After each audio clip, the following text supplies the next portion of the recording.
I got another question. Yes. For Fred, how's your wife reacted so far since last week? The guy says, I want to talk to Fred, and Fred just walks out the door. And he just keeps walking out the door. He can't, he decided he was going to the bathroom. Is our Fred. Yeah. You gotta go. Sir, I got to explain to you just what happened. As you said, hey, I have a question for Fred. He got up, walked out of the room. He had to go to the bathroom. What? Yeah. Never stopped. He didn't care that you mentioned his name. He was on his way out the door. What is your problem, man? What do I mean?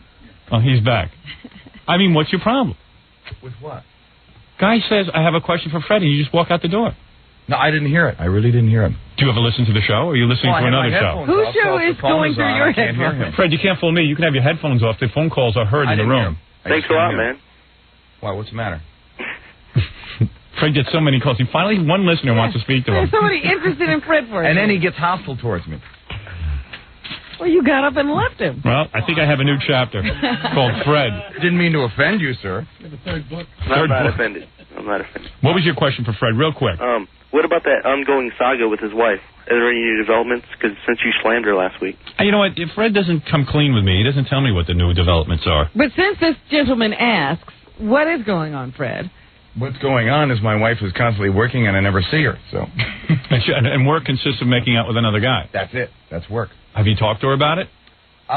We discuss it, and she's still doing it, so. Can I say something? Is there a divorce looming here, or? Is there a divorce looming? Not at this point in time, no. So you're going to just put up, you're going to deal with it? At this point, I'm dealing with it. Have you made love to her since she's got this job? No, I haven't, because she's been riding the cotton pony, so it's... For 3 weeks? Well, seems like longer than that. No, I haven't. She's been in the play over 3 weeks. Right. Now she has been riding the cotton pony? And you haven't had sex for 3 weeks? Not had sex for 3 weeks. Wow, you've got a healthy marriage. Right. You don't even have kids yet. He just got married. Yeah. At least you can say you've been doing this for 20 years, and there might be... there might be a little romance, yeah. But stress going on. Romance lost. Got a little stress going on. She's dressing better and coming home later, so...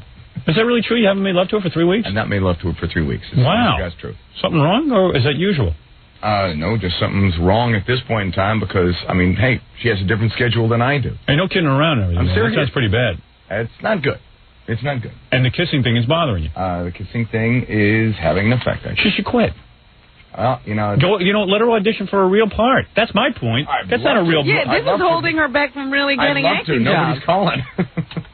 But she can't go out and audition. She's working. Right. She thinks she's in show business. Yeah. Catch 22. To some degree, she is. Yeah. She's making out with a guy in Tony and Tina's wedding so that they can get a plug on this show. Right. All that is using us to get plugs. Of course. Doesn't she get that? And she'd rather ruin her marriage over it? I don't think she looks at it as ruining her marriage. I think she's looking at it as getting a chance to kind of work at her craft. But there is no craft. What, her craft of making out? I guess that's part of acting. What is the track record with people in Tony and Tina's wedding? Where have they gone after this? That's a really good question. I think a lot of them are lifers.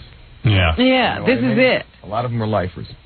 Yeah, I tell your wife she should have it out of her system already. Well, I said to her, it's like, try not to tarry too long. It's like... Well, how long is her contract? What is she supposed to be doing? I don't know how long the contract... I don't think there is a contract. It's like you have to sign something. Right. I mean, I think you can walk in any time with 2 weeks' notice or anything like that. I mean, she's not making that much money. Or they can walk in with 2 weeks. At this point, she's the biggest star in it because all we do is talk about how Fred doesn't have a marriage anymore. And I'm sure there are probably people in the cast who resent that. They probably go like, no, but in some way, this encourages her because they probably treat her like a gold mine. Well, she's a star. Yeah. There you go. She's a star at making out with another guy. There's no lines involved. She makes out with a guy. Fred, the night you went to see her in it, did you say to her anything afterwards? Like, hey, you're great in this? Basically, I didn't really see her a lot, except with the exception of that one. Because she's hardly in the play unless she's making out. She's in other parts of the room, and it's kind of hard to track her. Is there a big crowd around her? But there's nothing happening with her. Especially at that point. I'm still trying to figure out how anybody watches this play. Well, understand what goes on at this play, Tony. At this play, Tony and Tina's wedding. From what I understand, I haven't seen it, but it's a wedding taking place, and the audience mills around and watches the wedding. You're actually Howard. You're at the reception. It's like you went to somebody's wedding reception and you're there, except it's a phony. So it's not even a real play. And his wife, all she does is make out with another guy in a corner dressed in a nun's outfit. That's her big. Well, I know she does more than that, but I know that's the one thing that everybody looks for. It's the one thing that has the most focus. I got to go see this just to see what they're talking about. The first part of the play, when it's in the church, makes sense. And then Stuttering John invites my wife and kids to come see the play, which I hate. I wish he'd just shut his stupid trap, that He's kid. getting everybody in trouble. Yeah, you know, I don't want my kids there, and I don't want my wife there, and I don't need them going. Why didn't you just shut up, man? Why do you have to invite my wife to things? She asked me if she can go. No, you asked her. No, she called a while back and asked if she could go. Hey, I hung out with Fred's wife last night. What? I hung out with Fred's wife last night. Yeah. At a bar. It was, you know. See, she's after the play. No, it was. She was out at a different bar. It wasn't even about the play. Well, wait a second. Let me get this straight. She wasn't with Fred. Was she with Fred? No, that's what was weird. Fred, what's going on? I was home. And your wife was at a bar? I was going to bed. He has to work. You have to work. And she went out to a bar? She went out to a bar. Because I was kind of surprised to see her show up. Was she with that guy from Tony and Tina's wedding? No, I was there because my girlfriend bartends there, so I was hanging out. And then she just came in for a drink? Allison came in, for a drink. And we just hung out. Wait a minute. I chewed the fat with her for a while. She came in alone? Yeah. And were guys picking up on her? No, but I just, it was weird because I was wondering where Fred was. Home. She had to go out to a bar and drink. She just showed up. I was like, hey. And she didn't know you were going to be there. No. So she was going there to hang out and look for guys. She didn't know I was going to be. And I have to point out one other thing. John's girlfriend is an actress in the play and a bartender? Right. No, well, they don't pay any money over there. I see. Yeah, his girlfriend's nobody. Yeah, but I'm just saying. So Allison is acting with bartenders. Right. Oh, everyone's got to work. Like, everyone has to have another job. So it's not really acting is what I'm saying. Of course it's not. All right. It's acting, but they don't pay a lot of money because it's off-Broadway. Right. Fred, your wife goes to bars alone? Hey.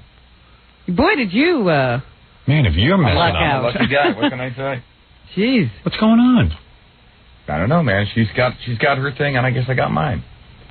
I don't know. What is your thing? thing? A real story here. What is your thing? Going to sleep and getting up and coming here in the morning. Her thing is going to bars and making out with guys, and yours is going to sleep. That's your thing. Sleeping and supporting her. There you go. I guess I found you a rotten apple. What are you going to do? Somehow this will all be your fault in the end. Oh, yeah. Anyway, when he winds up in the board. I hold no one else responsible. I didn't tell you to marry her. I just told you to have sex with her. Do me a favor. Don't invite my wife to plays. Strange. Is that? I'm not interested in my kids seeing that perversion. No, why would that be a problem? Because I don't like my wife going going places without me. Oh, I thought with my kids. I didn't think it would matter. I didn't. Yeah, it matters to me. I'm sorry. I don't have a life, okay? There's no reason my wife has to have one, too. I didn't Gives her ideas. See, next thing you know, she'll be at bars with your girlfriend. My wife planned a whole big vacation at this resort with the kids in February, and she knows I can't be there because I have something going on, which I'll be announcing after Labor Day. But you couldn't be there anyway. You work in February. I couldn't be there anyway because I work in February, and also because I can't go to this hotel because it's all filled with fans. It's going to be like a nightmare. Oh. So,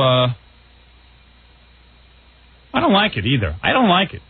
Well, she cost me a lot of money. Mentioned that she was planning this trip in February, and I thought, oh. And she's treating her parents with my money.